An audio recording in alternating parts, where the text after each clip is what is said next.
我宣布議案獲得通過。 In the territory's legislature, pro-Beijing politicians unanimously voted to pass homegrown national security legislation. It is a historic moment that Hong Kong has been waiting for 26 years, 8 months and 19 days. The law will help prevent and deal with espionage, foreign interference and threats caused by foreign espionage.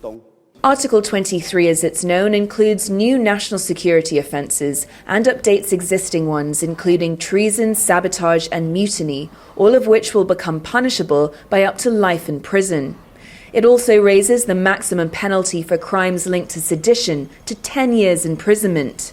When this law was last proposed in 2003, there was such fierce public opposition that 500,000 people took to the streets, some fearing that it would repress the unique rights of Hong Kong, including freedom of expression.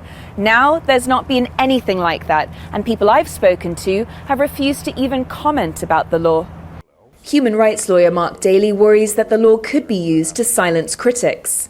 My biggest concern is sedition, critical debate, vigorous criticism of government policies. It's vague and you don't know when you're going to be crossing that line. But for Regina Ip, this has been a long time coming. She spearheaded the attempt to pass the law in 2003 when she was Security Secretary. This time the Legislative Council took less than 2 weeks from when the legislation was published to passing it. To prosecute somebody, you have to show that he has a criminal intent. I think our media understand the freedom of expression is not absolute, Former opposition legislator Emily Lau marched against the law in 2003. We have seen in the past few years, quite a bit of self-censorship. Maybe it's not really that bad, but the people are just not sure. So, to be safe, I just don't express myself. Hong Kong's not like that. For many years, Hong Kong was safe, was free and vibrant. In 2020, the government in Beijing responded to months of anti-government protests by imposing the national security law.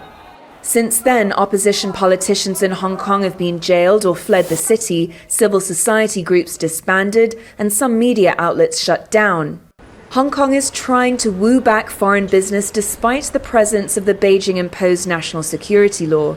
Critics say it's yet another blow to the city's reputation as an international financial centre. Laura Westbrook, Al Jazeera. Make sure to subscribe to our channel to get the latest news from Al Jazeera.